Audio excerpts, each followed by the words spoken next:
थंडी चालू होताच तर आपले तिळाचे पदार्थ खायला चालू होतात. कारण तीळ हे असा एक पदार्थ आहे जो की शरीराला गरमी देतो.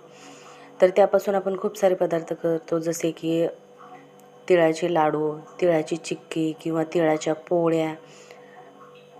इतकंच नाही तर आपण तिळापासून भाकरीसुद्धा बनवतो. भाजीतसुद्धा टाकताना तिळं उपयोगी येतात. तर त्याच तिळापासून आज आपण इथे लाडू बनवणार आहोत. तर त्यासाठी इथे मी 1 वाटी शेंगदाणे घेतलेले आहेत आणि 2 वाटी तीळ घेतलेले आहेत. तर हे आपल्याला छान खरपूस भाजून घ्यायचे आहेत शेंगदाणे. 2 मिनिटासाठी छान भाजून झाले की आपण याच्यामध्ये तीळ टाकून घेणार आहोत. आता शेंगदाणे काढून घेतलेले आहेत, ते थंड करण्यासाठी एका ताटामध्ये ठेवून द्यायचे आहेत आणि त्यानंतर आपल्याला तीळ भाजून घ्यायचे आहेत. तर तीळ छान फुगेपर्यंत छान चटचट असा आवाज येत नाही आहे ना, तोपर्यंत आपल्याला हे तीळ जे आहेत ते भाजून घ्यायचे आहेत. खूप जास्त आपल्याला याचा कलर डार्क करायचा नाही आहे, नाहीतर हे लाडू जे आहेत ते कडवट लागतील, करपू द्यायचे नाही आहेत. सतत हलवत राहायचं आहे आणि छान आपल्याला इथे छान भाजून घ्यायचे आहेत 4 ते 5 मिनटासाठी हे तीळ.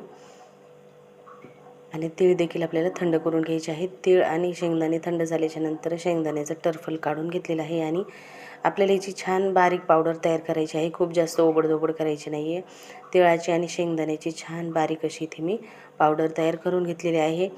तर इथे 2 वाटी तीळ आणि 1 वाटी शेंगदाणे होते, त्यासाठी 2 वाटी गूळ घेतलेला आहे.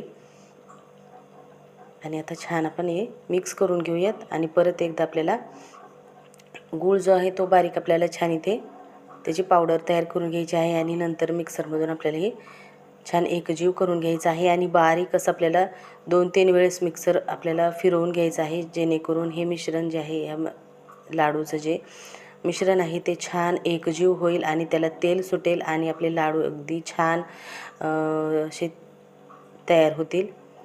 आणि हाताला बघू शकता मस्त छान इथे हात जे आहेत ते तेलकट असे झालेले आहेत. लाडू देखील महिनाभर व्यवस्थित टिकतात.